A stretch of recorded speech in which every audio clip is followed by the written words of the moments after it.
təqdim etmədən başlayaq. Ümumiyyətlə, özünü təqdim etmədən əvvəl bir nüansa toxunmaq istəyirəm. Bax, burada da qeyd eləmişəm bəzi şeyləri ki, bunlara fikir vermək lazımdır. Müsahibəyə gedəndə əvvəl geyimimizə fikir verməliyik. Ümumiyyətlə, hər bir müəllim geyiminə diqqət eləməlidir. Təkcə müsahibə mərhələsinə gedəndə yox. Hər zaman məktəbə adicə gedəndə də il boyu, tədris boyu geyimimizə diqqət etməliyik. İndi inşallah gələcək dərslərdə görəcəksiniz, etik davranış qaydaları var. Müəllimin geyiminə diqqət eləməyi hansı etik davranış qaydasına aiddir? Görüm kimin yadında qalıb?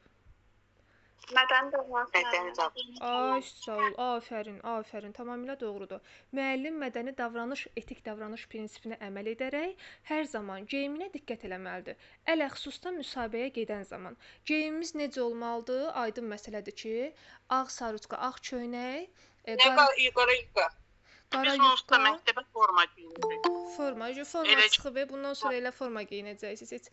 Bizim belə deyir, jilet, qara jilet, qara yubka, ağ köynək. Düzdür. Yeni qərara əsasən onsuz da bundan sonra məcbur şəkildə o boz rəngdə bəyənmədim, amma bəyənməsək də məcbur onu geyinməliyik, forma geyinməliyik. İndi yenə də hələ tam təsdiqlənməyib də, hələ tam satışa çıxarılmayıb. İndi müsahibəyə gedəndə geyimi seçmək bizim öz öhdəmizə buraxıldığına görə geyimimizə nə etməliyik? Diqqət eləməliyik. Ağ köynək, qara yubka və yaxud da qara şalvar da ola bilər, klassik şalvar ola bilər. Həmçinin qara yox, tünd göy də əvəz eləyə bilərsiniz qara rəngi. Fərqi yoxdur. Əsas odur ki, ağ-qara və yaxud da ağ-göy olsun.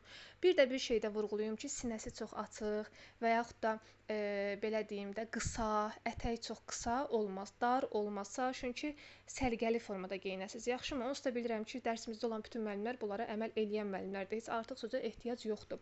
Bir də aksesuar cəhətdən çox belə qabarıq, ümumiyyətlə təşrif eləyərəm ki, məsləhət görərəm ki, aksesuar taxmayın. Sırğa da taxmayın, sef də taxmayın. Uzağı bir dənə saat taxa bilərsiniz. Saat ən səliqəli, ən belə deyim də yaxşı versiyadır. Yenə deyirəm, geyim olaraq ağ köynək, qara yufka və yaxud da qara şalvar, qara rəng yox, tünd göy rəngdə ola bilər. Həmçinin aksesuar olaraq dediyi nə istifadə edə bilərik? Ancaq saat müəllimə. Ancaq saat. Bəli, vəssalam. Ən səliqəli, ən düzgün forma budur ki, nəsə deməyə söz tapmasınlar. Dırnaqlarımız səliqəli olmalıdır mütləq. Çox uzun olmaz, caynaq kimi çox uzatmaq olmaz. Uzun formada getməməliyik. Rəngli laklardan istifadə eləməyin. İndi bir günlük idi də. Ondan sonra istəsəz gedib dırnağınızı necə istəsəz səliqəli formada düzəltdirə bilərsiniz. İndi ağ rəngdə, bej rəngdə bu sizin öz seçiminizdir. Vay, istər gəlir dəqiqədə bir PDF-dən çıxmalı oluram. Çox üzr istəyirəm. Onsuz da mən danışıram. Belə başa düşürsünüz də. Elə indi göstərəcəm PDF-i də. Hə, dırnaqlarımız səliqəli olmalıdır, saçımız səliqəli olmalıdır, yığılı formada, makiyaj çox abartmaq olmaz. Müəllimə, sorudan PDF-ləri ata bilərsiniz bizə? Atacağam, narahat olmayın. Hə, qrupa göndərəcəm materialı. Siz sağ olun. Makiyaja fikir verməliyik. Makiyaj çox rəngli, çox qabarıq olmamalıdır. Mavi, yaşıl, qırmızı, sarı. Bax bu gözə çarpan rənglərdən istifadə etmək olmaz. Vəssalam, düşünürəm ki, hər birinə toxunduq, hər şeyə toxunduq. Vəssalam. Bunlara fikir verməlisiniz. Bir də əsas məsələ özünü təqdim etməyə gələndə, özünüzü təqdim eləyəndə əvvəlcə qəşəng salamlaşıb sərgəli formada əvvəl gözləyirsiniz ki, onlar buyurun əyləşin desinlər, sonra əyləşəsiniz. Əyləşəndən sonra başlayırsınız özünüzü təqdim eləməyə. İndi açacağım PDF-i, orada əyani olaraq da göz yaddaşı kimi də yadda saxlayın. Nələri vurğulamalısınız? Bəzən müəllimlər doğulduğu ildən, doğulduğu yerdən, nə bilim, girdiyi məktəbdən, qurtardığı məktəbin ilini deyir, məktəb dəyişməsini deyir, filan ildə məktəbimi dəyişdim, filan şəhərə getdim, filan rayona köçdüm. Bunlara ehtiyac yoxdur. Bunlar əlavə məlumatlardır. Ən əsas məlumatlar hansılardır? İndi vurğulayacağam. Əvvəlcə ad, soyad, ata adı. İndi doğulduğunuz yeri də deyə bilərsiniz, amma deməyə də bilərsiniz. Yəni bu vacib bir şey deyil. Ad, soyadınızı deyəndən sonra məsləhətdir ki, birbaşa təhsil aldığınız müəssisəni deyəsiniz. Hansı universitetdə və yaxud da hansı kolleci bitirmisinizsə, onu deməyiniz kifayət eləyir. Onsuz da bəllidir ki, hamımız müəyyən məktəbi bitirmişik. Müəyyən ildə məktəbə girmişik, müəyyən ildə də məktəbi bitirmişik. Məktəb deməyə ehtiyac yoxdur, o əlavə bir məlumatdır. Ehtiyac yoxdur ona.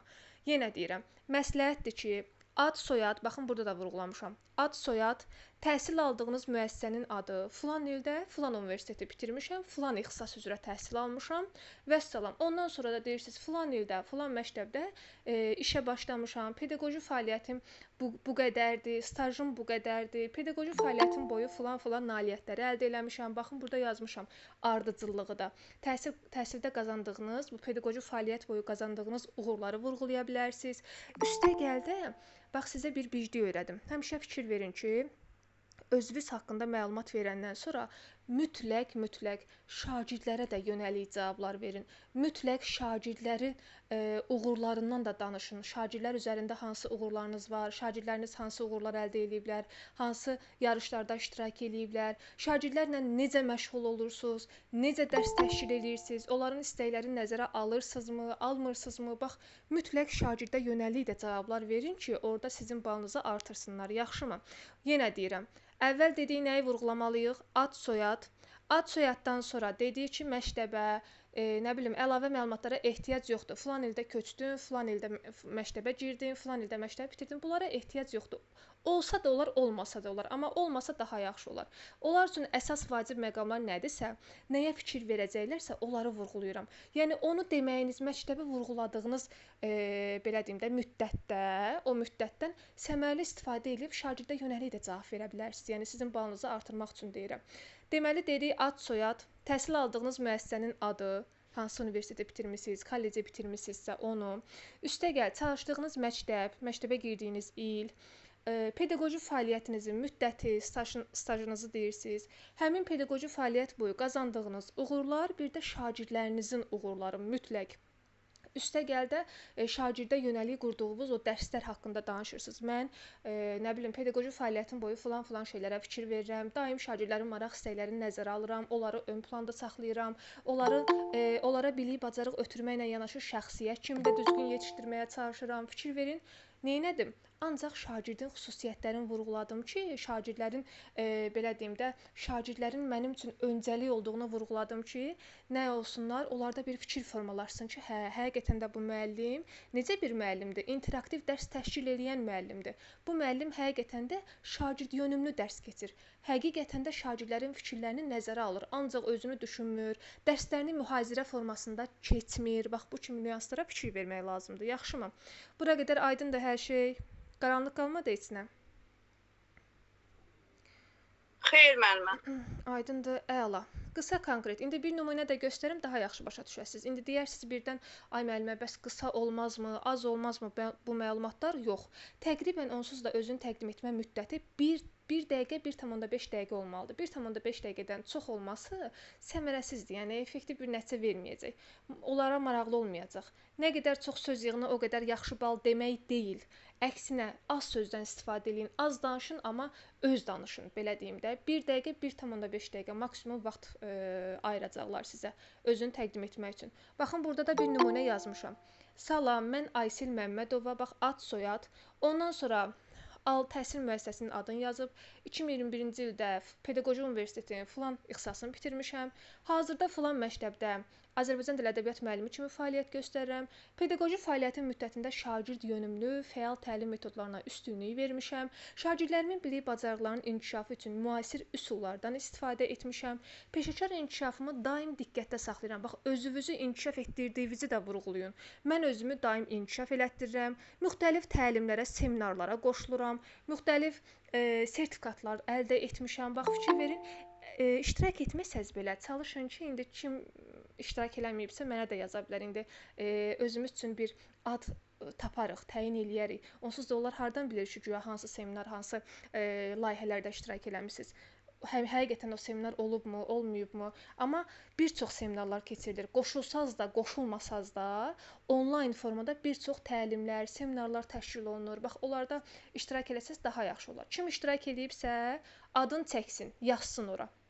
Kim iştirak eləməyibsə, özündən bir seminar adı yazıb orada qeyd eləsin. Yaxşımı?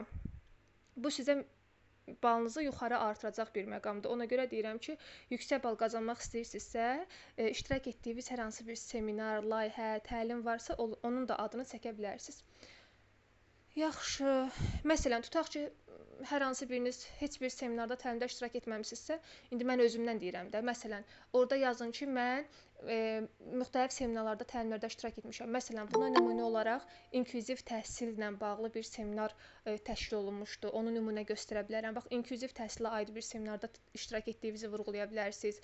Və yaxud da interaktiv təlim metodlarından istifadə adlı təlimdə, seminarda iştirak etdiyinizi vurğulaya bilərsiniz. Baxın, görün nə qədər özümüzdən bir ad çıxarda bilərik, təyin eləyə bilərik. Yenə deyirəm, balımızın yüksək olmağını istəyiriksə, bu təlim seminarlarda əlavə eləyə bilərik. Aydındır, qaranlıq qalmadı içinə. İndi o nümunəni də göstərim. Müəllimlər istəyə atırlar, ona görə tez-tez çıxmalı oluram PDF-dən. Gəlin bir dəfə də baxaq nümunəyə. Göz yaddaşı kimi də qəşəng yadınızda qalsın. İndi bu onsuz da materialı göndərəcəm qrupa. Özünüzü təqdim etməni hazırlamaq üçün bu nümunələrdən istifadə edə bilərsiniz. 3-4 dənə nümunə yazmışam. Aysel Məmmədovanın baxın özünü təqdim etməsinə.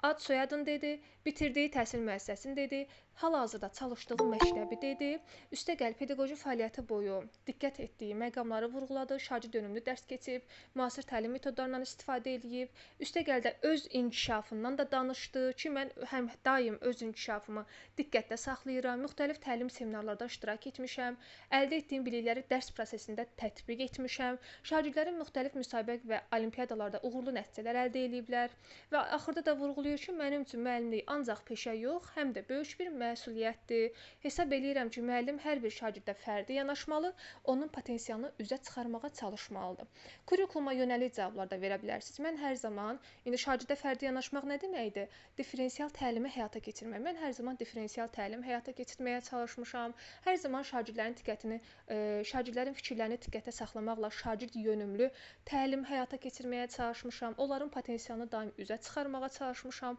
Hər hansı bir şagirdin istedadını gördükdə onu inkişaf etdirməyə çalışmışam. İstedadın inkişafı hansı pedaqoji tələbi reallaşdırmaqdır?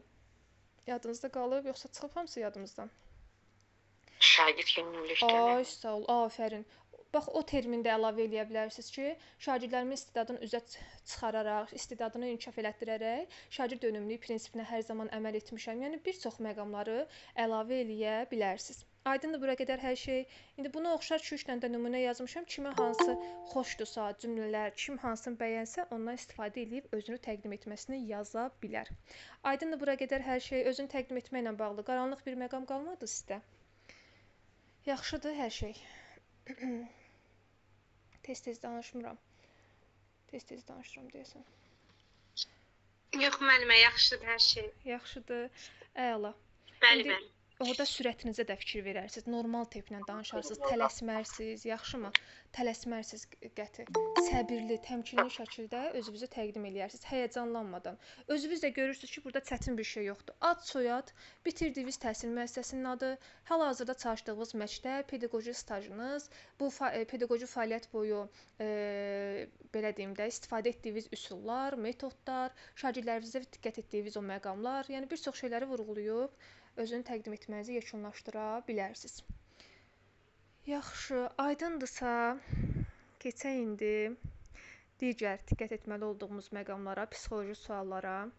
20 dənə psixoloji sual izah eləyəcəm. Diqqətlə qulaq asaq, sonra sual verəcəm izah elədiklərimlə.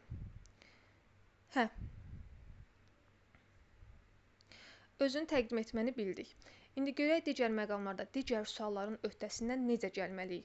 Ümumiyyətlə, əvvəlcə bir şey vurğulamaq istəyirəm ki, bu psixoloji suallardır, ümumiyyətlə orada verilən lap terminlərdir, fərqi yoxdur. Necə suallar olursa olsun, onsuz da bu sualların öhdəsindən hamı gələ bilər. Yəni, yoldan keçən birini də saxlayın, ona həmin o psixoloji sualı verin, o da özünə məxsus bir cavab verəcək, fikir verəcək, düzdür, fikir bildirəcək. Cavabsız qalmayacaq. Sadəcə orada əsas məqam bilirsiniz nədir? Balınızın çox olması üçün siz kurikuluma yönəlik cavablar verməlisiniz. Elə bir cavab verməlisiniz ki, qarşınızdakı insan görsün ki, siz həqiqətən də bir müəllim olaraq kurikulumu qəşəng bilirsiniz, metodikadan yaxşı başınız çıxır, həqiqətən də o, belə deyim də, istifadə etdiyiniz o terminləri dərsinizə tətbiq eləyə bilirsiniz. Aydındır, tam başa düşdünüz nəyi demək istəyirəm. Verdiyiniz cavablardan çox şey asılıdır. Yoldan keçəni saxlayıb mən bu sualları verirsəm, yenə də o da cavab verə biləcək. O cavabsız qalmayacaq, cavab verəcək. Amma asılıdır nədən? Bizim cavabımız kurikuluma yönəlik olmasından. Kurikulum yönəliyə cavab versək, balımız bir o qədər yuxarı olacaq. Yox, əgər verməsək, fikir verməsək həmin nüanslara, balımız bir o qədər aşağı ola bilər. Gəlin indi baxaq bu suallara.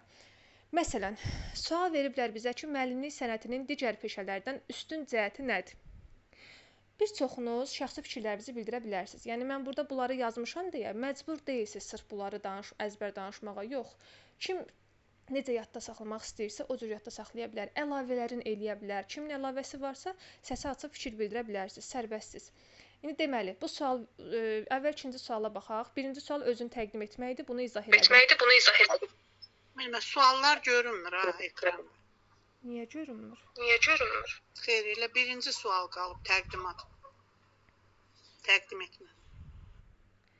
Səs exo verir. Siz də həqiqətməmə çıxın girin. Açana qədər istəyirsiniz çıxın girin. İndi təşkil Müəllimə, ekranda suallar görsənmir. Müəllimə, açıram. olar bir sual verim. Buyurun. Orada yəqin ki, ancaq biz pedaqoji fəaliyyətimizlə bağlı danışmalıyıq. Məsələn, mənim könüllü kimi də fəaliyyətim var, sonra asan xidmətdə işləmişəm, elə bir fəaliyyətim də var. Nə CV-mdə, nə də orada qeyd eləməyim bunları, hə? Miksiz Tərlan müəllimə yəqin ki. Bəli, müəllimə. Səsi bağlayın, səs exo verir, siz də çıxıb girərsiniz. Bu miktilər üçün yox, sertifikasiya üçündür. Miktilər üçün deyil. Siz deyə bilərsiniz. Bu dərs sertifikasiya üçündür. Bu özünü təqdim edir. Siz işləməmisiniz axı məktəbdə. Mənim dediklərim sertifikasiyaya aiddir. Yaxşı, indi görünür ekran hamıda. Bəli, müəllimə, çıxdı. Əla. Səsimi yaxşı eşidirsiniz? Görünür amma açma. Açıram indi bir dəqiqə. Öldürəcəm sizi. Niyə gec qoşulmusunuz? Vay. Hə. Gəlin baxaq. Deməli dedik ki, yenə deyirəm, sualları verəcəm. Özüm yazdığım formada izah eləyəcəm. Kimin nə əlavəsi olsa əlavə eləyə bilər, sərbəstsiz. İkinci sualda deməli, baxaq. Deyir, müəllimlik sənətinin digər peşələrdən üstün cəhəti nədir? Belə bir cavab verə bilərik ki, müəllim sənətinə hər zaman mən hörmət eləmişəm, daima müəllimlik adını uca tutmuşam və hər zaman sevmişəm. Ulu Öndər Heydər Əliyevin dediyi kimi, mən yer üzündə müəllimlikdən yüksək ad tanımıram kimi fikirlər səsləndirə bilərik. Üstəgəl də vurğulaya bilərsiniz ki, hər bir peşə sahibi məhz müəllim sayəsində o peşəyə yiyələnir. İstər hüquqşünas olsun, istər həkim olsun, fərqi yoxdur. Peşəsindən asılı olmayaraq, hər bir peşə sahibi kimin sayəsində o peşəyə yiyələnir? Müəllim sayəsində o peşəyə yiyələnir. Müəllim cəmiyyətə düzgün bir şəxsiyyət yetişdirib, neynir? Düzgün bir şəxsiyyət yetişdirməyə çalışır, düzgün belə deyim də müəyyən şəkildə dəqiq bilik bacarıqlar ötürməyə çalışır şagirdə. Bax, bu kimi əlavələr də eləyə bilərsiniz. Əlavəniz varmı bu suala? Əlavəniz var. Kimin əlavəsi varsa adını desin. Yoxdursa davam eləyək. Yoxdur deyəsən. Deməli, qısa konkret dedik ki, müəllim sənətinə hər zaman hörmət eləmişəm, daim uca tutmuşam, sevmişəm. Ulu Öndər Heydər Əliyevin dediyi kimi, mən yer üzündə müəllimlikdən yüksək ad tanımıram. Üstəgəl də vurğulayasınız ki, hər bir peşə sahibi məhz müəllim sayəsində bu peşəyə, o peşəyə yiyələnə bilər. Gəlin indi baxaq üçüncü suala. Müsahibə mərhələsindən gözləntiniz nədir? Təbii ki, uğur qazanmaq, məqsədimə nail olmaq, şagirdlərimlə, bax, pik nöqtə budur. Hər bir sualda çalışın ki, şagirdə yönəlik cavab verəsiniz, yadda saxlayın. Bu bir qızıl qaydadır. Şagirdlərə yönəlik cavab versəz, qazanacaqsınız. Cavab verməsəz, ancaq özünüzdən danışsaz, bu sizin balınızı aşağı sala bilər. Yenə də deyirəm, gözləntimiz nədir müsahibə mərhələsindən? Uğur qazanmaq, məqsədimizə nail olmaq, Üstəgəldə ən vacib məqam şagirdlərimizlə daha da həvəslə çalışmaq, şagirdlərin nailiyyətlərinə imza atmağa bir addım daha da yaxınlaşmaq, daim şagirdlərlə interaktiv təlim metodlarını məsələn öyrənməkdə vurğulaya bilərsiniz. Bax bu da vacib məqamdır. İnteraktiv təlim metodlarını öyrənmək, tətbiq etmək, istifadə etmək və nəticədə şagirdləri daha çox inkişaf elətdirmək, şagirdlərin daha çox uğur qazanmasına şərait yaratmaq, nail olmaq. Bax bu kimi cavablar verə bilərik. Aydındır bu sualda. Bura qədər aydındır hər şey. Qaranlıq qalmadı heç kimə. Gecikmişik. Nə qədər gecikmişik? Yarım saat gecikmişik. Aydındır bura qədər hər şey. Hələ 3 suala baxmışıq. Səsim gəlir sizə? Bəli. Bir də bir şey də vurğulayım. İndi yadıma düşdü. Bayaq demədim. Özünü təqdim etmədə ləhcədən də istifadə etmək olmaz. Çalışın ki, indi hər rayonun, hər şəhərin öz ləhcəsi vardır, öz danışıq tərzi var. Çalışın ləhcədən də istifadə eləməyin, yaxşımı? İndi ola bilsin məndə bilinir, mən istifadə edirəm, amma siz istifadə eləməyin. Yaxşı. Sonra bir də fikirləşəndə o deyirik, deyirik. Bax, çalışın ki, bu kimi sözlərdən də istifadə eləməyəsiniz. Bu səslərdən istifadə eləməyin ki, daha uğurlu alınsın özünü təqdim etməniz. Yaxşı, gözləntini də başa düşdük. Keçək 4-cü suala. 5 il sonra özünüzü harda görürsüz? Özümü təkmilləşmiş, müxtəlif uğurlara imza atmış, şagirdlərimin nailiyyət və uğurlarına şahid olmuş bir müəllim kimi, işlədiyim məktəbdə ən yaxşı, savadlı, bacarıqlı, seçilmiş bir müəllim obrazında görürəm. Daim interaktiv metodları öyrənmiş, dərsində tətbiq etmiş, istifadə etmiş, daim yeniliklərə açıq bir müəllim kimi özümü görürəm. Razılaşırsınız mənimlə bu sualın cavabında? Razılaşırıq hamımız. Əlavəniz varmı? 5 il sonra özünüzü təzədən sertifikasiyadan keçmiş bir müəllim kimi də görə bilərsiniz. Bax, onu da əlavə edə bilərsiniz. 5 il sonra özümüzü sertifikasiya imtahanından yenidən uğur qazanmış bir müəllim kimi də görürəm deyə bilərsiniz. Yaxşı, keçək 5-ci suala. Nəyə görə bu müsahibədə sizə şans verilməlidir? Burada da qeyd etdiyim kimi çox vaxt müəllimlər deyirlər ki, çünki mən bacarıqlıyam, mən eləyəm, mən beləyəm. Bax, mən deməyin. Deyin ki, mən deməkdənsə deyin ki, təbii ki, mən nə desəm də, təbii ki, bunu siz özünüz müsahibə mərhələsi boyu bu zaman ərzində siz daha yaxşı görəcəksiniz mənim fərqimi digərlərindən. Mənim fərqimi digərlərindən siz daha yaxşı görəcəksiniz, daha tez fərqinə varacaqsınız. Ola bilər hər hansı bir xüsusiyyət digərlərində yaxşı olsun, ola bilər məndə yaxşı olsun. Amma təbii ki, yenə də onların öhdəsinə buraxmırsınız. Onların öhdəsinə buraxmaq olmaz. Bunu vurğulayandan sonra, o təvazökarlıq eləyəndən sonra əlavə edirsiniz ki, amma mənim ixtisasım üzrə biliklərim, şagirdlərlə işləmə bacarığım düşünürəm ki, kifayət qədər mükəmməldir və müəllimlik fəaliyyətimdə məktəbin, dövlətin nailiyyətlərini yüksəldəcəyimə əminəm, inanıram. İnanıram ki, daim şagirdlərimi inkişaf elətdirirəm. İnanıram ki, daim istifadə etdiyim metodlar, üsullar, uşaqlara ötürdüyüm bilik, bacarıqlar həqiqətən də onları inkişaf elətdirir. Bax, fikir verirsinizsə nə etdim? Həm təvazökarlıq elədiyim, həm onların öhdəsinə buraxdım o fərqi hiss eləmələri üçün. Həm də yəni mən demədim.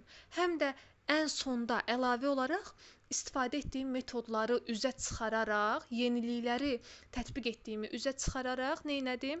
Mənə şans verməli olduqlarını vurğuladım. Aydındır?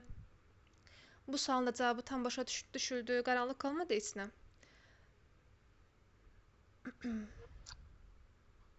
İndi görəcəm axırda, görüm kim nə başa düşüb, necə yadımızda qalıb. Mənfi xüsusiyyətləriniz nələrdir? Mənfi xüsusiyyətləriniz nələrdir soruşsalar, orada təbii ki, mən əsəbiyəm, mən tənbələm, bəzən tənbəlliyim tutur, bəzən aqressivləşirəm, sərt cavab verirəm, özümdən çıxıram. Təbii ki, bu cavabları vermək olmaz. Mənfi xüsusiyyətləriniz nələrdir deyəndə, sizə bir dənə qəşəng bir şey öyrədim. Müsbət xüsusiyyəti həddən artıq deyin. Deyin ki, həddən artıq məsuliyyətliyəm. Həddən artıq ciddiyəm. Həddən artıq tələbkaram. Bax, fikir verirsinizsə, yaxşıların qabağına bir dənə həddən artıq artırmışam. O bir dənə söz var, artıq içiləndə dərd verir o da. Su da artıq içiləndə adama dərd verir. Yəni, hər şey qədərində olmalıdır, düzdür, miqdarında. Artıq olanda oje nə olur? mənfiyə, pisə çevrilir, düzdürmü? Pis nəticə verir. İndi orada da mənfi xüsusiyyətinizi, mənfi xasiyyətinizi soruşsalar, deməyin ki, əsəbiyəm, aqressivəm. Yox, elə desəz batdınız, vay o günə, vay o halınıza. Deyəcəksiniz ki, həddən artıq məsuliyyətliyəm, həddən artıq işimdə ciddiyəm, həddən artıq tələbkaram. Məsələn, həddən artıq niyə məsuliyyətli olub nə edirsiniz? Başladığım işi sona çatdırmadan rahat ola bilmirəm, özümə yer tapa bilmirəm, gərək başladığım işi sona qədər yerinə yetirim, çatdırım ki, özümə yer tapa bilim, rahat şəkildə günümü keçirdə bilim. Və yaxud da həddən artıq ciddiyəm, həddən artıq işimdə ciddiyəm, yanlışı, səhv etməyi özümə bağışlaya bilmirəm, çalışıram ki, doğruluğa, düzgünlüyə diqqət yetirim.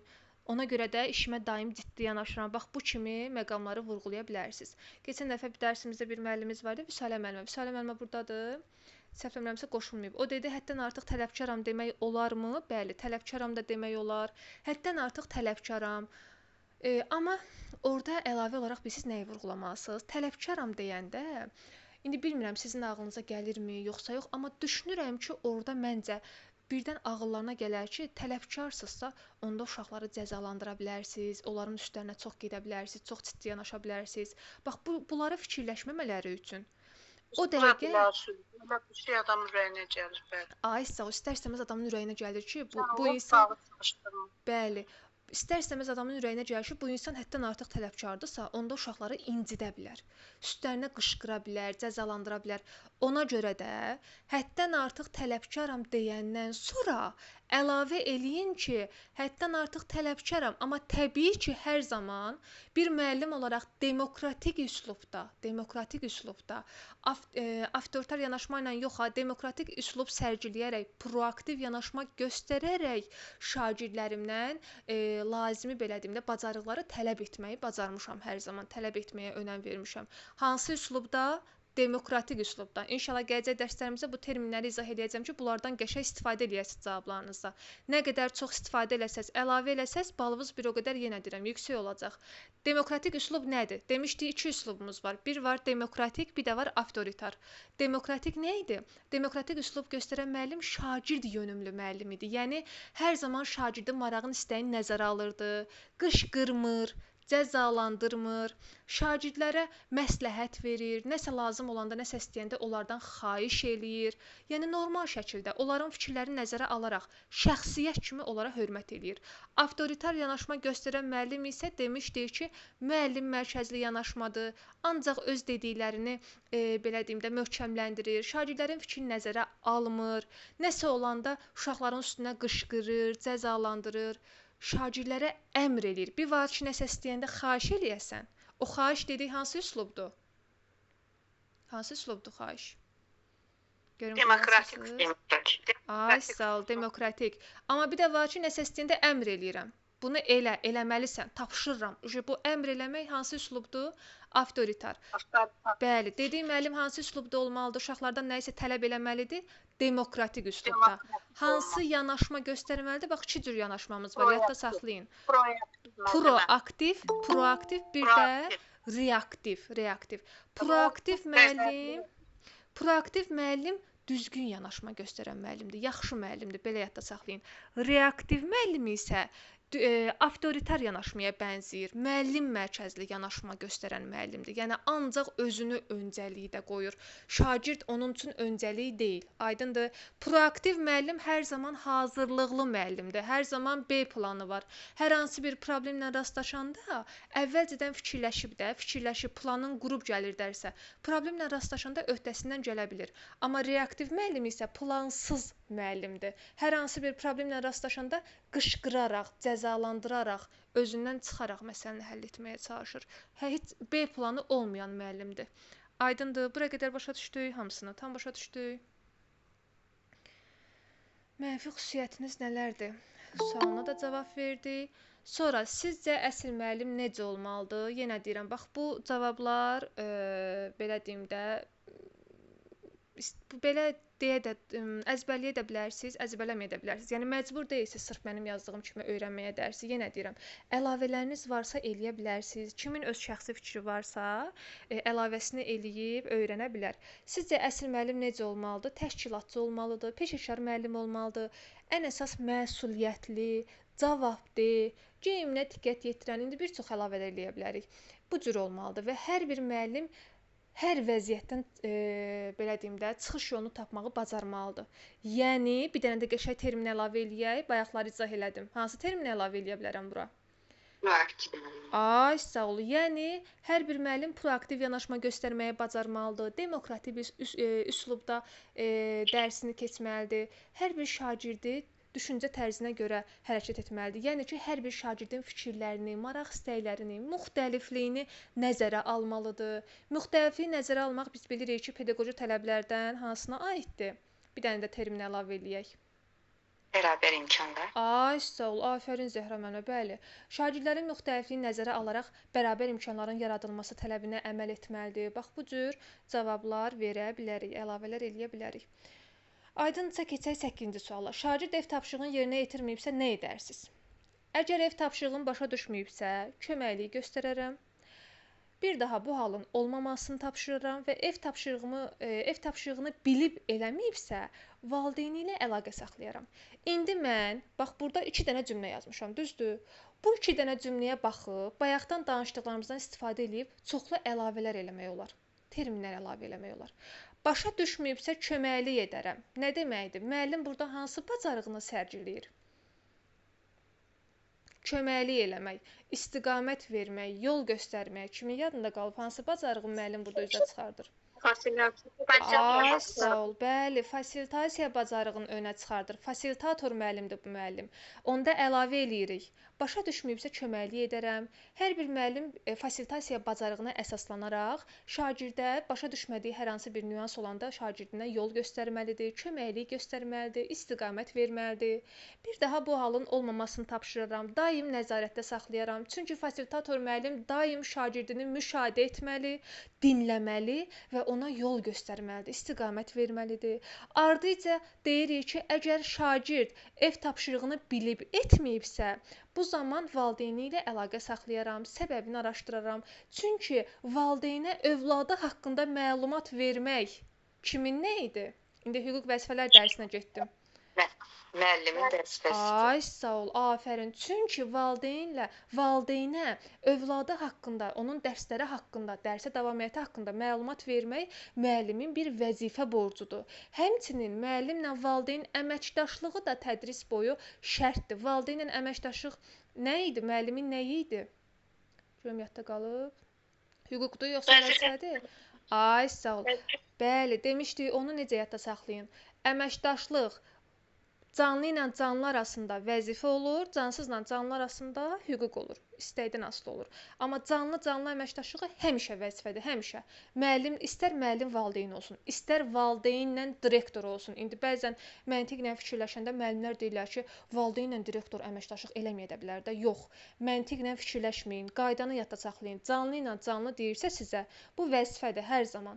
Valideynlə psixoloq, valideynlə rəhbər, müəllimlə psixoloq, müəllimlə öz həmkarları arasında. Bax, bunlar hamısı İnsandılar da, insan, canlı arasında əməkdaşlıq həmişə vəzifədir. Bax, bu kimi terminlərdən istifadə edib də əlavələrinizi eləyə bilərsiniz. Aydındır bu sual hamıya? Yəni, burada 2 cümlə yazmışam deyə, orada elə bunları deyib oturmaq olmaz. Dayanmamalısınız, ağzınız bir dəqiqə dayanmamalıdır. Əlavələr eləyirsiniz, əsaslı şəkildə, gözəl danışırsınız, əlaqəli şəkildə danışırsınız. Day demirəm orada əlaqəsiz, bir-birindən əlaqəsiz, ağzınıza gələn deyin, yox. Bir-biri ilə əlaqələndirin, görün verdiyiniz cavab hansı dərsə uyğun gəlir, hansı qaydamıza uyğun gəlir, onu əlavə edin, yaxşımı? Deməli, dedik burada köməklik göstərmək, fasilitatora gedib çıxır, fasilitasiya bacarığından danışacaqsınız.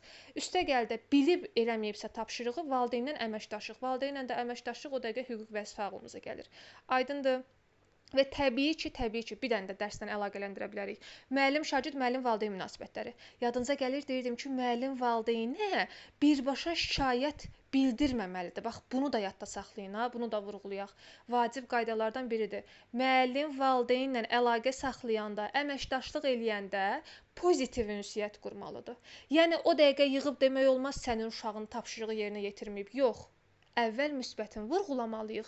Hər hansı bir müsbət xüsusiyyətini önə çıxardırsınız, onu deyirsiniz, ondan sonra mənfisini vurğulayıb valideynə məlumat verirsiniz.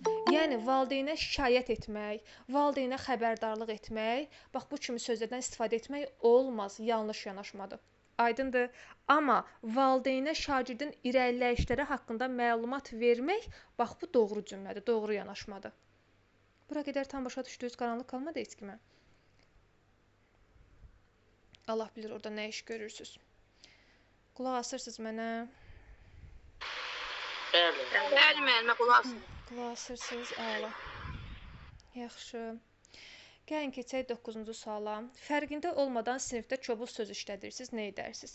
Təbii ki, deyəcəksiniz, vurğulayacaqsınız ki, çalışaram ki, heç vaxt sinifdə, heç zaman çobul ifadələrdən istifadə etməyin. Çünki bu etik davranış prinsiplərindən, etik davranış qaydalarından hansı prinsipin pozulmasıdır? Mədəni davranış prinsipinin. Bəli, mədəni davranışın bir neçə açar sözün vermişəm sizə. Qeyri-etik ifadə işlətmək olmaz, çobul söz istifadə etmək olmaz.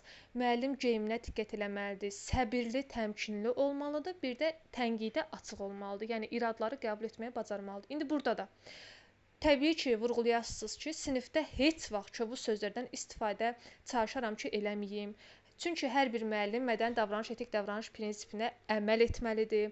Müəllim bu qaydalara daim əməl etməyi bacarmalıdır, daim nəzarətdə saxlamalıdır bax bu prinsipi. Aydındır, mütləq bunu vurğulamalısınız. Demək olmaz, hə, mən də nə vaxtsa çobul sözdən istifadə eləmişəm, bu cür ələ almışam prosesi, yox, heç vaxt. Deyin ki, heç vaxt çalışıram ki, istifadə eləməyim, indiyə qədər eləməmişəm, bundan sonra da etməməyə diqqət eləyəcəm, çalışacağam ki, istifadə eləməyim. Çünki hər bir müəllimin vəzifəsidir ki, etik davranış qaydalarına əməl etmək vəzifədir axı. Hər bir müəllimin vəzifəsidir ki, etik davranış qaydalarına əməl etsin. Ələxüsus da mədəni davranış prinsipinə. Aydındır bu da. Sonra, müəllim harda müəllimdir? Müəllim hər yerdə müəllimdir. Əlavələrinizdə o bayaqdan bütün danışdıqlarımızı ümumiləşdirə bilərsiniz. Müəllim daim fasilitatorluq etməlidir. Müəllim daim etik davranış qaydalarına hər yerdə, təkcə məktəbdə yox, hər yerdə etik davranış qaydalarına əməl etməyi bacarmalıdır. Etik davranış qaydalarından başlaya bilərsiniz danışmağa. Müəllim məsələn mədəni davranış, loyallıqdır, ictimai etimaddır. Hər zaman bu prinsipləri əməl etməlidir, qoruyub saxlamalıdır. Adicə ictimai etimad deyirik. Etimad nədir? Kiminsə etimadını qazanmaq, inamını, güvənini qazanmaq. Etimad inamdır. İctimai də demişdim ki, nədir ictimai? Cəmiyyət, ictimaiyyət, cəmaət. Hər zaman siz təkcə məktəbdə yox, qıraq yerdə də cəmiyyətin inamını, etimadını doğrultmalısınız. Yoxsa yalan-yanlış danışaraq, yalan-yanlış məlumat verərək, bilib-bilmədən danışaraq cəmaətin inamını, cəmiyyətin inamını, etimadını sarsıtmaq olmaz. Bu sualın da cavabı tam aydındır. Necə əlavələr eləmək olar? Tam başa düşdünüz? Bir cümlə ilə təbii ki, kifayətlənmək olmaz. Əlavələr eləyə biləcəyik. Aydındır hər şey.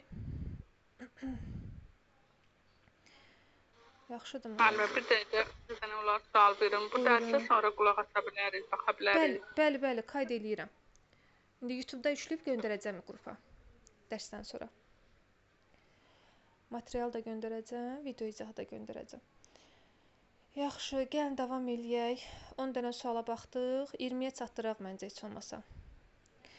11. Yaxşı müəllim olmaq üçün nə etmək lazımdır? Bu da bir çoxumuzun cavab verə biləcəyi bir şey olacaq. Çünki söz bazamız düşünürəm ki, az da olsa artdı. Yaxşı müəllim olmaq üçün nə etmək lazımdır? Təbii ki, savadlı, bacarıqlı, dövrümüzün, müasir dövrün tələblərinə uyğun informasiya biliklərinə malik olmalıdır. Ən əsas da bir müəllim öyrədicilik qabiliyyəti olmalıdır. Üstəgəl əlavə eləyə bilərsiniz ki, daim yaxşı müəllim hər zaman etik davranış qaydalarına, pedaqoji tələblərə əməl etməlidir. Daim öz hüquq vəzifələrindən məlumatlı olmalı və vəzifələrinə əməl etməlidir. Üstəgəl də o öyrədicilik qabiliyyəti hansı pedaqoji tələbdə idi? Gəlin əlaqələndirib əlavə eləyək. Pedaqoji prosesin tamlığında hər zaman müəllim həm öyrədici, həm inkişaf etdirici, həm də tərbiyə edici qabiliyyəti ilə seçilməlidir. Şagirdlərə yalnız bilik, bacarıq ötürməməli, həmçinin onları şəxsiyyət kimi də düzgün yetişdirməlidir. Burada mən hansı pedaqoji tələbə əməl etmiş oldum? Şəxsiyyət yönümdür. Ay, sağ ol, afərin Zəhra müəllimə. Əla, yadımızda qalıb. Deməli, müəllim ancaq uşağa bilik, bacarıq ötürməklə yanaşı, həm də onu şəxsiyyət kimi də düzgün yetişdirirsə, deməli, burada şəxsiyyət önəmli prinsipinə əməl etmiş sayılır. Bax, bunları da əlavə eləyə bilərik. Çox danışmaq olar, çox. Yenə deyirəm, söz bazamızı artırmalıyıq. Söz bazamız çox olmalıdır. Kurikulumdan anlayışlarımız çox olmalıdır. Hər dərsin, o dediyim qızıl mövzuların mahiyyətini, məğzini başa düşməliyik ki, bu sualların öhdəsindən qəşəng, yüksək səviyyədə gələ bilək. Sizə əlçatmaz nədir? Əl çatmaz deyəcəksiniz ki, mənə görə əl çatmaz heç bir şey yoxdur. Çünki ümumiyyətlə insan övladı elə bir varlıqdır ki, istədiyi hər şeyə nail ola bilər, hər şeyə. Əgər istəsə, hər şeyə nail ola bilər. Biz də istəsək hər şeyə nail ola bilərik. Əsas nə lazımdır? Onu ürəkdən istəmək lazımdır. Qarşımıza məqsəd qoymaq lazımdır. Həmin o məqsəd üçün plan qurmaq lazımdır və o plana uyğunlaşmaq lazımdır. Yadınıza gəlir, özünü tənzimləmədə keçmişdik. Özünü tənzimləmənin 3 açar sözü var idi. Bununla yadda saxlayın. Neynirdi insan? Qarşısına məqsəd qoyurdu. O məqsədə uyğun plan qururdu və o plana uyğunlaşırdı. Belə yadda saxlayın ki, bax qarşımıza məqsəd qoymuşuq ki, müsahibədən 40-40 yığacaq, 40 bal toplayacaq, düzdür? O məqsədi qoymaqla, halva deməklə ağız şirin olur. Məqsəd qoymaq kifayət edir bizə 40 balı yığmağa. Kifayət edir? Təbii ki, xeyr. Dayanmırıq. Həmin o məqsəd üçün plan qururuq. Plan qururuq ki, məsələn, dərslərdə iştirak edəcəyik, sual cavablar iştirak edəcəyik. Aysa, plan qururam ki, hər səhər saat 10-da duracam, müəllimin atdığı, məsələn, 30 dənə sualı öyrənəcəm. 10 dənə sualı öyrənəcəm və yaxud da konspektə baxıb qəşəng öyrənəcəm, əzbərləyəcəm.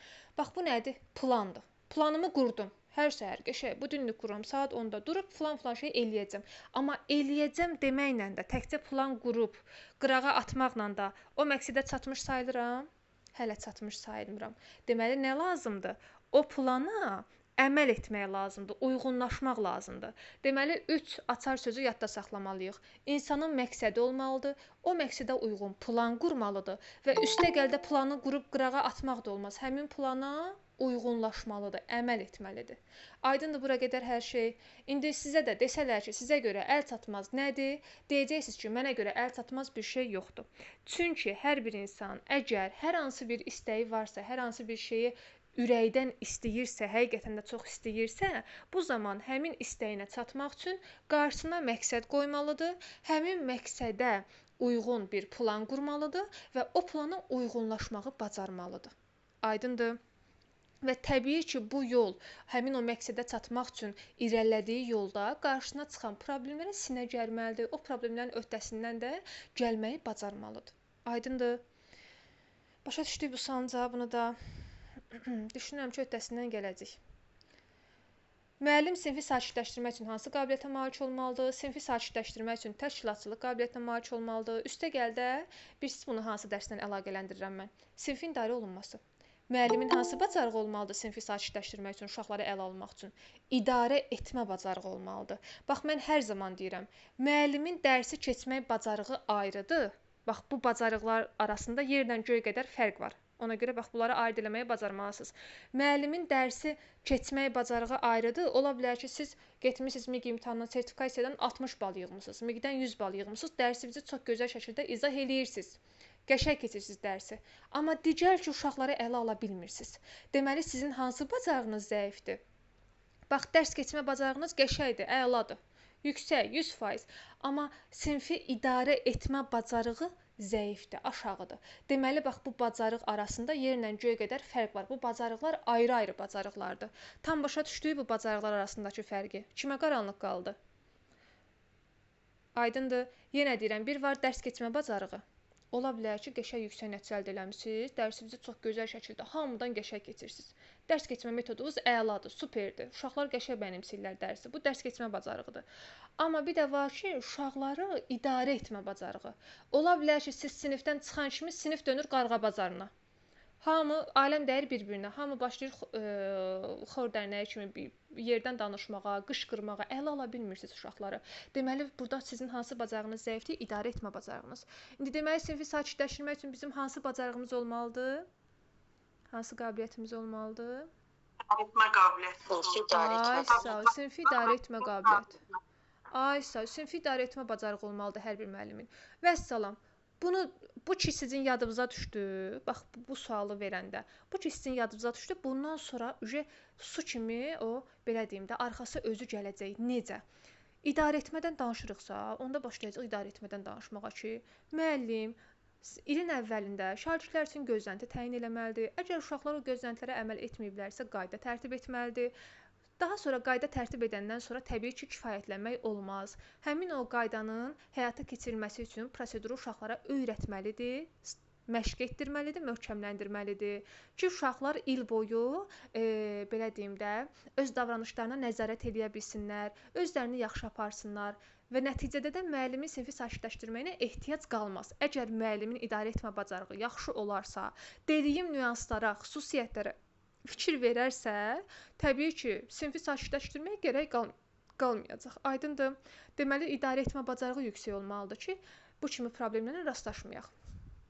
Sonra 14. Məktəblə ailənin işbirliyi şagirdə nə verir? Biz bilirik ki, məktəblə ailənin işbirliyi nədir? Əməkdaşlıqdır. Məktəb valideyn əlaqələrinin tənzimlənməsi. Məktəblə ailənin işbirliyi təbii ki, şagirdin nəticələrinə müsbət təsir göstərir. Niyə? Çünki yadınıza gəlir, deyirdim ki, mən həmişə müəllimlə valideyn arasında əgər əməkdaşlıq düzgün qurulubsa, yəni pozitiv ünsiyyət qurulubsa, bu həm də valideynlə şagird arasında əməkdaşlığa da, ünsiyyətə də təsir göstərir, münasibətə də təsir göstərir.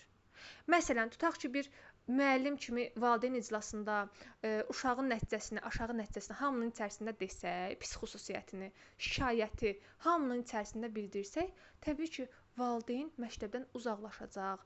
Valideyn gedəcək evdə uşağın başına oynatacaq. Deyəcək ki, bax, hamının uşağı tərifləndi. Filankəsin uşağı 5 aldı. Təriflədi müəllim onu, amma müəllim mənə itin sözünü dedi. Müəllim mənə sənə görə danladı və yaxud da ancaq şikayət eşitdim, biabır oldum. Hamının bax fikir verin. Müəllim münasibəti düzgün tənzimləməyib deyə, konfidensiallıq etik davranış prinsipini pozub deyə, valideynlə pozitiv ünsiyyət qurmayıb deyə, fərdi əməkdaşlıq eləməyib deyə, hamının içərisində uşağın şikayətini bildirib deyə. Bu həm də nəyə təsir göstərdi, mənfi təsir göstərdi? Valideynlə şagirdin ünsiyyətinə, münasibətinə də mənfi təsir göstərdi. Deməli, məktəblə ailənin işbirliyi düzgün şəkildə qurulmalıdır ki, pozitiv ünsiyyət, pozitiv münasibət qurulmalıdır ki, valideynlə şagird arasında da ünsiyyət nə olsun? Pozitiv saxlanılsın. Mənfi təsir göstərməsin. Həmçinin əgər müəllim valideynlə, yəni ailə ilə düzgün münasibət qurarsa, bu həm də şagirdin akademik nəticəsinə də müsbət təsir göstərəcək. Həm mənəvi cəhətdən, həm də akademik cəhətdən onun nəticəsinə müsbət təsir göstərir. Aydındır, tam başa düşdünüz dediklərimi. Qaranlıq qalmadı içinə. Şagird özünü daha özgüvənli hiss eləyir, özgüvəni qırılmır. Çünki mən əgər bir müəllim kimi pozitiv ünsiyyət qura bilirəmsə düzgün formada, bax dediyim nüanslara əməl edə bilirəmsə, valideynə şikayət yox, xəbərdarlıq yox, şagirdin irəliləyişini bildirirəmsə, əvvəl pozitivin deyib, sonra mənfisini deyirəmsə, üstəgəl valideynə düzgün təlimatlar verə bilirəmsə, istiqamətləndirə bilirəmsə, deməli ki, həqiqətən də şagirdə bunun heç bir mənfi xüsusiyyəti, heç bir mənfi təsiri olmayacaq. Əksinə, o akademik cəhətdən də, mənəvi cəhətdən də inkişaf eləyəcək. Tam başa düşdüyü dediklərimi. Qaranlıq qalmadı heç kimə. Yatmırsınız da. Mən burada danışıram, siz orada yatmırsınız. Aydındır. Xeyr, müəllimə, qulaq asın. Çox ətraflı danışırsınız. Çox sağ olun. Can, siz də sağ olun. Əla. Aydındırsa əla, nə xoş mənə. Sizdən müəllimə razı olsun. Cümləmizdən Can. Çox sağ olun, var olun. Türkan müəllimə, o qədər gözəl danışırsınız ki, dərsi pozmaq istəmirik. Ona görə sakit durmuşuq. Sakit dayanmışsınız Can, əla. Nə gözəl. Təki başa düşün. Qorxuram ki, orada başqa işlə məşğul olarsınız. Kameranın arxasında. Qulaq asmarsınız. Ona görə deyirəm ki, arada sizi dirildim. Müəllimə, dinləyirik sizi müəllimə. Əla. Yaxşı, harda qaldıq? Hə, 15-dən. Təsir üçbucağı nədir? Müəllim, valideyn, şagird deməkdir təsir üçbucağı. İndi bayaq danışdıqlarımı təzədən burada da danışa bilərsiniz. Müəllim, valideyn, şagird münasibətlərindən danışa bilərsiniz. Müəllim, valideyn, müəllim, şagird münasibətləri necə qurulmalıdır? Effektiv olması üçün hansı xüsusiyyətlərə əməl olunmalıdır? Bayaq danışdıqlarımı təzədən buradan deyə bilərsiniz. Söz bazamız ümid edirəm ki, az da olsa artdı. Qorxu ilə fobiyanın fərqi nədir? Loru dildə qısa izah eləyəcəm. Qorxu nədir? Bax, biz uşaqlıqda bəlkə də hamımız, çoxumuz qaranlıqdan qorxurduq, düzdür? Və yaxud da pişikdən, itdən qorxurduq. Çünki məlumatımız kifayət qədər deyildi. Çünki biz bilmirdik o qaranlığın içərisində nə var, nə yox. Ay aman, deyirdik birdən o qaranlığın içərisində nəsə çıxar, birdən qabağımıza və yaxud da hər hansı bir başqa şey olar. Yəni, qorxu nədir? Məlumatsızlıqdan yaranan bir duyğudur, hissdir. Məlumatsızlıqdan, məlumat yoxdur deyə, kifayət qədər deyil deyə içimizdə qorxu var. Fobiya isə məlumatımız var. Məlumatlı ola-ola yenə də, bax, məlumatımız var, kifayət qədər məlumatımız var. Biz dərk eləyirik, bir böyük kimi dərk eləyirik ki, bu qaranlığın içərisində heç nə yoxdur, əlavə heç bir şey yoxdur, heç bir şey ola bilməz. Artıq biz bunu başa düşürük, dərk eləyirik. Amma məlumatımız ola-ola yenə də qaranlıqdan qorxuruq. Əgər məlumatımız ola-ola yenə də o hissi keçirdiriksə, qorxu hissi varsa canımızda, o nə olacaq? Fobiya olacaq. Məsələn, tutaq ki, bəziləri ilandan qorxur və yaxud da bəziləri pişikdən qorxur. Bax, əgər məlumatsızlıqdan o duyğu yaranıbsa onun içərisində, məlumatsızlıqdan qorxursa ki, ay aman birdən məni cırmaqlayır, ay aman birdən məni dişləyər. Bu nədir? Bu qorxudur, məlumatsızlıqdan yaranıb. Amma bir də var ki, mən bilirəm, mən dərk eləyirəm, başa düşürəm ki, pişik dişləmir, cırmaqlamaz, durduq yerə, heç nə eləməz. Mən əgər məlumatlı ola-ola bunu dərk eləyə-eləyə yenə də pişikdən qorxuramsa, bu nə olacaq? Qorxu olacaq yoxsa fobiya olacaq? Fobiya olacaq. Fobiya olacaq. Fobiya olacaq. Bəli. İkisi arasındakı fərqi tam başa düşdü, qaranlıq qalmadı heç nə. Qorxu, bir də fobiya. Onda fobiya qorxunun daha yüksək forması olur da, daha yüksək. Bəli, fobiya daha üstdür, daha üst səviyyədir. Qorxuda məlumatsızıq. O aşağısı, məlumatsızlıqda içimizdə xırda bir qorxu var. Amma fikir verirsə böyüdükcə, uşaqlıqda qaranlıqdan qorxanlar yaş aldıqca qaranlıqdan qorxmamağa başlayır. Niyə? Çünki məlumatı artır, məlumatlanır deyə qorxmur. O qorxu hissi keçən bir şeydir, müvəqqəti bir şey. Amma fobiya isə qorxudan ağırdır. Qorxudan ağır bir hissdir. Məlumatlıyam. Mən böyümüşəm. Uşaqlıqda da qaranlıqdan qorxurdum. 50 yaşında da, 30 yaşında da, 20 yaşında da mən qaranlıqdan qorxuramsa, deməli bu nədir? Məlumatım ola-ola qorxuramsa, bu ağırlaşmış formadır. Bu fobiyadır məndə. Aydındır? Bax, burada da qeyd etmişəm. Təşviş hissidir, qorxu hissidir. Aydındır? Yaxşı. Elə insanlar var ki, onlarda hündürlük qorxusu, fobiyası da olur. Yəni belə şey. Ay, sağ ol, bəli. Məlumatlı ola-ola hündürlükdən qorxursa, yenə də bu fobiyadır. Fobiya. Ay, sağ ol, düzdür. Sonra şagirdlərlə işləməyin hansı çətinlikləri olduğu düşünürsüz? Vurğulayacağıq ki, təbii ki, şagirdlərlə işləməyin müxtəlif çətinlikləri ola bilər. Məsələn, hiperaktiv uşaqlardır. Ümumiyyətlə uşaqlar hamısı eyni deyil, müxtəlifdirlər. Hərəsi ayrı ailə tərbiyəsi görüblər, müxtəlif ailə tərbiyəsi görən uşaqlardılar. Ona görə də müxtəlif ailə tərbiyəsi görüblər deyə, şagirdlərin müxtəlif xüsusiyyətləri var deyə, hiperaktiv uşaqlar da var deyə, şagirdlərlə işləməyin müəyyən çətinlikləri ola bilər. Amma ondan sonra mütləq vurğulamalıyıq ki, təbii ki, mükəmməl müəllim, təbii ki, əsl müəllim bu çətinliklərin öhdəsindən gəlməyi bacarmalıdır. Deyərsiniz, necə bacarmalıdır? Vurğulayasınız ki, orada hər bir şagirdin müxtəlifliyini nəzərə alaraq, müxtəlif maraq istəklərini, öyrənmə tərzlərini, müxtəlif potensial səviyyələrini, xüsusiyyətlərini nəzərə alaraq o çətinliklərin öhdəsindən gəlməyi bacarmalıdır. İndi bayaqdan danışırıq. Bir dənə termin əlavə eləyin. Müxtəlifliyi nəzərə almaqdan hansı pedaqoji tələbə əməl etmiş oluram? Bu çətinliklər... Ay, sağ ol.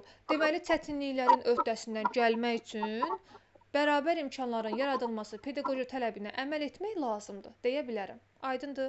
Və yaxud da deyə bilərik, əlavə eləyirəm, diferensial təlim həyata keçirilsin. Kimdəsə xışıltı səsi gəlir, səs exo verir. Səsimizi bağlı saxlayaq. Ay, sağ ol. Fərdi yanaşaraq, diferensial yanaşaraq, şagirdlərin müxtəlifliyini nəzərə alaraq, bərabər imkanlar pedaqoji tələbinə əməl edərək, həmçinin diferensial təlimi həyata keçirdərək bu çətinliklərin öhdəsindən gəlmək mümkündür. Aydındır? Əvvəldə vurğulayırıq ki, təbii ki, şagirdlərlə işləmək müəyyən çətinlikləri ola bilər. Bu çətinliklər də hansı səbəbdən dolayı olur? Onu da vurğulayırsınız ki, hiperaktiv uşaqlar var deyə, müxtəlif ailə tərbiyəsi görüblər deyə, hər birinin müxtəlif xüsusiyyətləri var deyə, müxtəlif çətinliklərlə rastlaşa bilərik. Amma təbii ki, əsl müəllim bu çətinliklərin öhdəsindən necə gəlməlidir? Hər birinin müxtəlifliyini nəzərə alaraq, bərabər imkanları gözləyərək, diferensial təlim həyata keçirdərək bu çətinlikləri çətinliklərin öhdəsindən gələ bilər. Yaxşı, ümid edirəm ki, bu da aydın oldu. Sonra öz maraqlarınızı şagirdlərlə bölüşərsinizmi?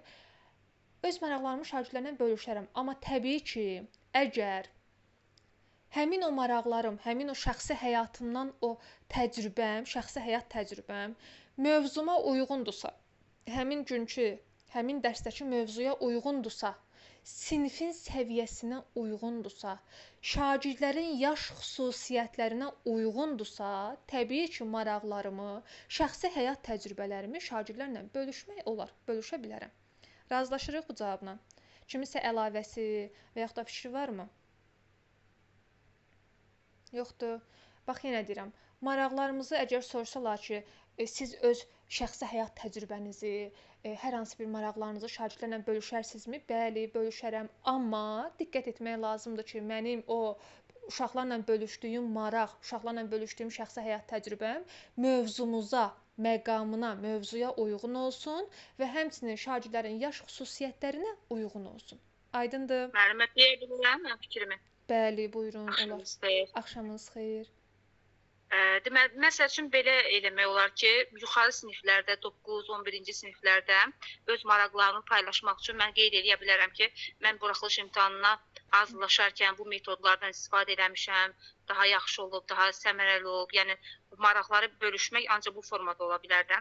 Və yaxud da ki, 6-cı sinif, 5-ci siniflərlə iş apararkən deyə bilərəm ki, mən sizin yaşınızda olanda, məsəl üçün deyə bilərəm ki, xronologiya dəftəri tuturdum, daha maraqlı idi bu, daha tez yadda qalan edirdi dərsləri, sizə də məsləhət görürəm. Olar, niyə olmur?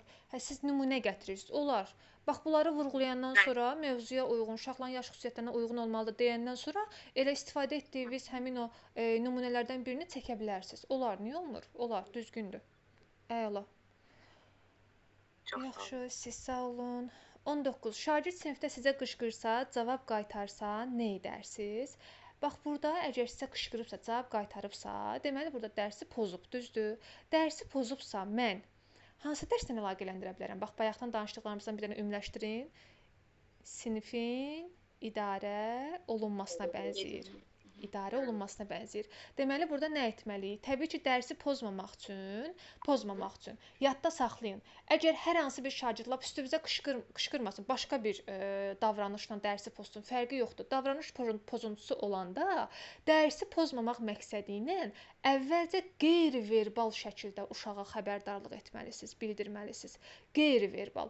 Bu əl işarəsi də ola bilər, o barmağımızı burnumuza gətirib deyirik, sakit ol və yaxud da başqa formada qeyri-verbal. Məsələn, uşağın adını lövhəyə yazaraq da ona xəbərdarlıq eləyə bilərəm. Qeyri-verbal formada dərsi pozmamaq. Mimika ilə də müəllimə, mimika hərəkətləri. Jest mimika ilə uşağa ötürürük ki, mesaj ötürürük ki, sakit dur, eləmək olmaz. Bu yanlış bir davranışdır. Şagird əgər yenə də başa düşməyibsə, dərsdən sonra onu saxlayıram, ondan fərdi söhbət aparıram. Bax, bəzən deyirlər ki, dərsi saxlayaram. Dərsi saxlayıb hamının qabağında uşağın o davranışını müzakirə eləyərəm ki, qoy o biri uşaqlara da dərs olsun. Yox, qətiyyən hər hansı bir şagirdin mənfi davranışını sinifin qabağında bütün şagirdlərin içərisində müzakirəyə çıxarmaq olmaz. İndi təbii ki, siniflə mənəvi söhbətlər apara bilərsiniz. Uşaqlarda mənəvi dəyərlər formalaşdırmaq üçün qəşəng tərbiyə edici söhbətlər apara bilərsiniz. Bu heç bu öz yerində ümumi söhbət aparmaqdır bu. Amma sırf bir uşağın davranışı üzərindən o söhbəti aparmaq yanlışdır.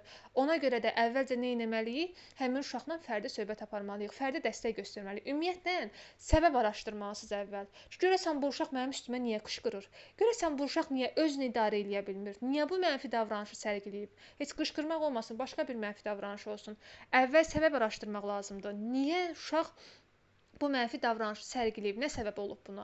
Ondan sonra səbəbi araşdırandan sonra, problemi müəyyənləşdirəndən sonra şagirdlə bu problemi aradan qaldırmağa çalışmalıyam, fərdi dəstəyi göstərməliyəm, fərdi söhbət aparmalıyam. Təbii ki, sinifdə hamının içərisində yox, konfidensiallığa əməl edərək şagirdə fərdi dəstək göstərməliyəm. Aydındır? Şagirdə hüquq vəzifələrini xatırladıram. Bax burada da vurğulamışam. Etdiyi hərəkətin yanlış olduğunu vurğulamalıyam. Əlavə olaraq da dedim ki, ən yaxşı variant budur. Səbəb araşdırmalıyam, problemini müəyyənləşdirməliyəm. Problemini müəyyənləşdirəndən sonra aradan qaldırmaq üçün şagirdə dəstək göstərməliyəm. Aydındır? Aydınsa keçək 20-ci suala. Şagird dərsinizə girmir, sizi sevmirsə, nə edərsiniz? Təbii ki, dərsimə girmirsə, məni sevmirsə, ola bilər ki, hər hansı bir məsələn dərsdə onun maraqlarını, xüsusiyyətlərini nəzərə almamışam deyə mənim dərsimə maraq yaranmayıb. Mən nə etməliyəm? Elə etməliyəm ki, elə bir şey etməliyəm ki, həmin uşağın mənim dərsimə qarşı olan marağı artsın. Mənim belə deyim də, diqqətini dərsə cəlb etməyə bacarmalıyam. Özümün dərsinə, diqqətini dərsə cəlb etməyə bacarmalıyam. Diqqətini də uşağın dərsə necə cəlb edirik? Şagirdlərin, bax bayaqdan danışdıqlarımız, şagirdlərin müxtəlifliyini nəzərə alaraq, şagirdlərin maraq istəklərinə əsasən dərsi quraraq. Bax burada da vurğulamışam ki, həmin şagirdin maraqlarına uyğun dərs keçməyə, ona dərsdən sonra daha çox vaxt ayırmağa çalışaram. Niyə? Çünki dərsimə girmir, məni sevmirsə, ola bilər ki, buna səbəb başqa bir şey də olsun. Ola bilər mənim hər hansı bir sözüm onun xətrinə dəysin. Ola bilər nə vaxtsa söz demişəm, xətrinə dəyib. Ona görə də nə etməliyəm? Araşdırmalıyam, səbəb axtarmalıyam, problemi müəyyənləşdirməliyəm. Həmin o problemi müəyyənləşdirəndən sonra nə etməliyəm? Onu həll etmək üçün yeni addımlar atmalıyam.